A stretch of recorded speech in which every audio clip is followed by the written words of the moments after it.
syempre, nandun na yung autobus ko. Pero okay lang, maaga pa naman guys. Alas 9:55. No, 54 pala. So, meron ba akong time kahit pa paano sa awa ng Diyos. Diba? Ang ganda ng aming lugar. So, daan muna ako dito sa aking bangko. So, yan. Babay na muna guys. At ingat po tayong lahat at pagpalain tayo ng mahal na Panginoon sa Kristo sa mandamo tayo ng mundo. At syempre, lagi kong sinasabi kapag lalabas ng bahay, dalhin pa rin natin si Mr. at si Miss Pasensya para buhay ay laging masaya. Bye-bye! Susunod na mo. Bye! So, nandito na ako guys sa paradahan ng autobus. At syempre, naghihintay ako ng ating autobus. Galing ako doon sa bangko ko.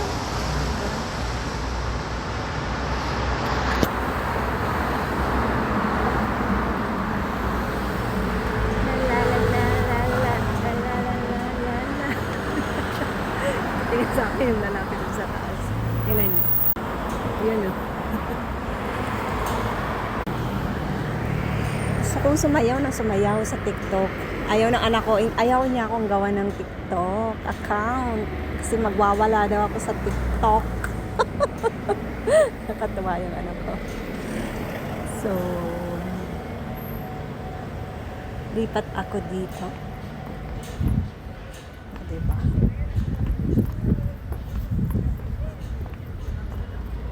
Ito ang aming sitwasyon ngayon. Napakaganda ng araw. Diba? Grabe. Thank you Lord sa araw na to.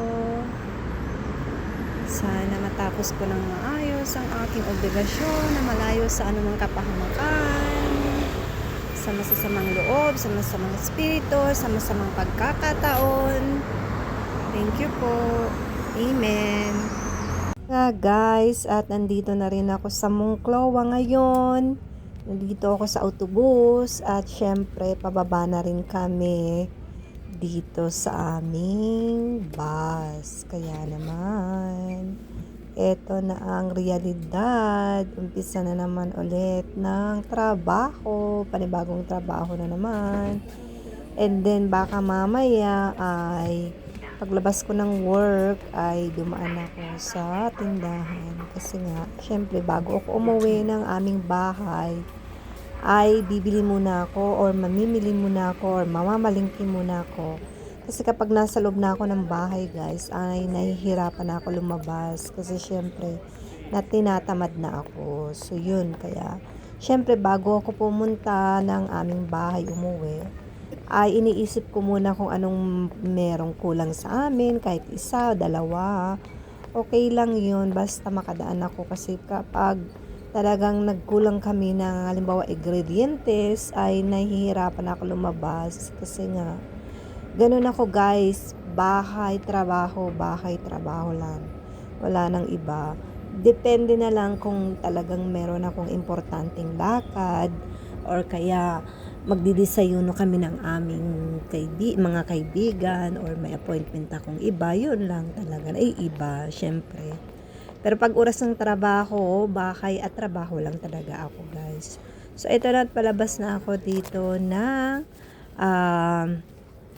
paradahan ng autobus at sobrang nainit kaya ako'y magpapayong-payong muna, okay? At bubuksan ko muna itong aking paragwas. So tara, samahan niyo ko.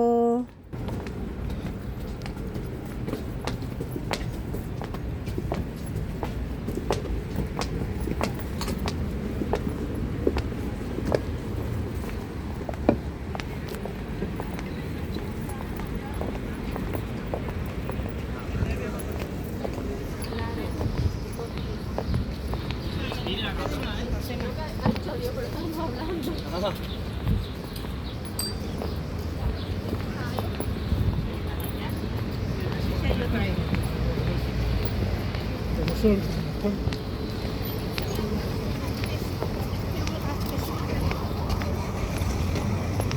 na nga guys at nakalabas na rin ako sa aking trabaho. Eto nga't naglalakad ako. Eto naman ay papunta naman ako ng Mercadona.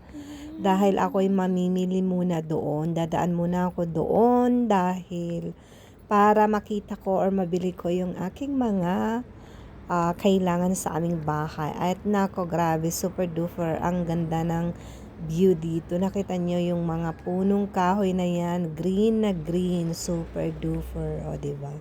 At pag winter naman, nako, kalbo na yan guys. Wala na.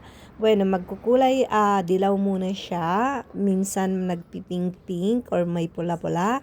And then kapag nag-amarilyo na siya, amarilyo is dilaw, ay maglalaglagan na rin siya. And then pag winter time na super duper lamig na siya, kalbo na yan guys. At saka yung mga edipisyo, yung building na yan, ako nakakaganang tingnan, di ba? I mean, napakaganda talaga.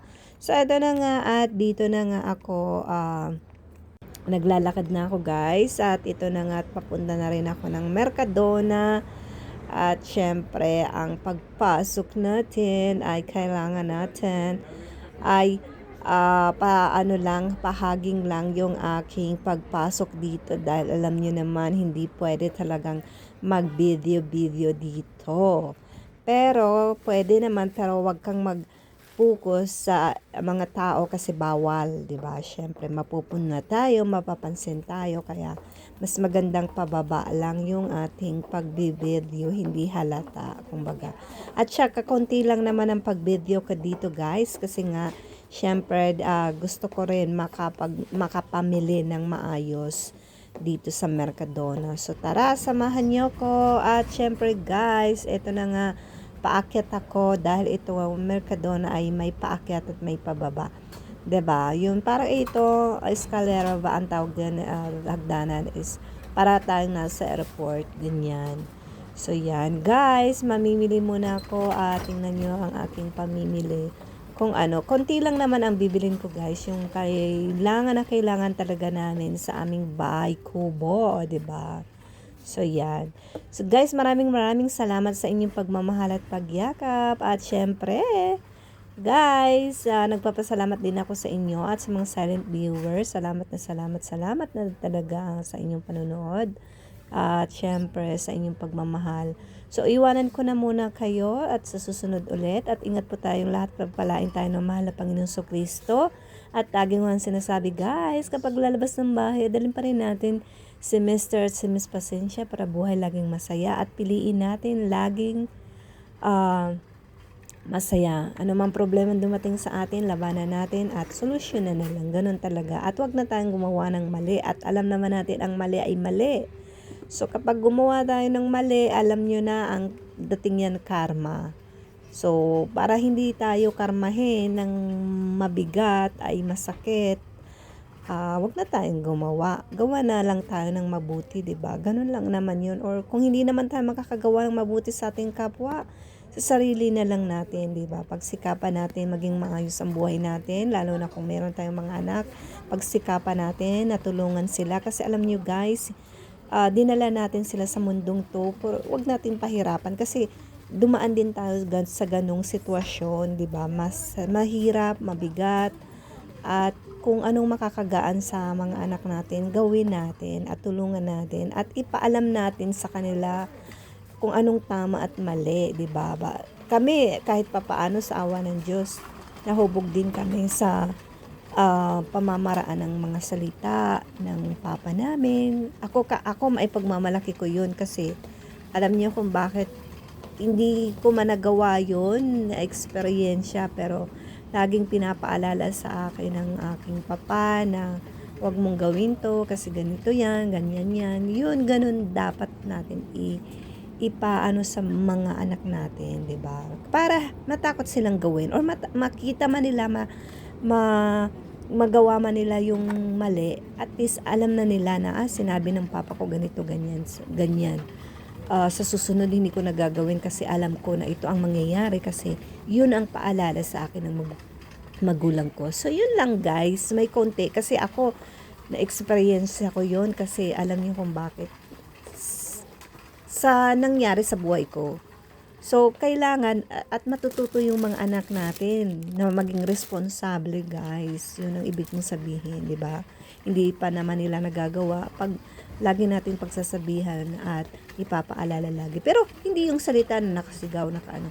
Mag-usap kayo or daanin mo lang sa salitang normal, kung baga nagkukwentuhan kayo ng mga anak mo kasi ganito yan, ganyan yan, ganun yun, o diba? At kung pag nagtanong, kailangan natin sagutin bilang magulang at ipaliwanag natin para maintindihan nila lalo. Diba? Yun lang guys ang aking masasabi for today's video at syempre, again, ingat po tayong lahat, diba? So bye-bye na muna kasi ako ay paakyat na rin ako dito guys at ako'y magbabayad na rin, and then pag magbabayad na ako ay palabas na rin ako, o diba? So iwan ko muna kayo, hindi na ako magme-music dito guys kasi mahirap na, mas maganda na lang na normal or boses ko ang marinig ninyo kahit alam kong nagsasawa na kayo sa boses ko, pero care lang yan, okay lang yan, mas magandang natural, o diba? Sa bye-bye na muna.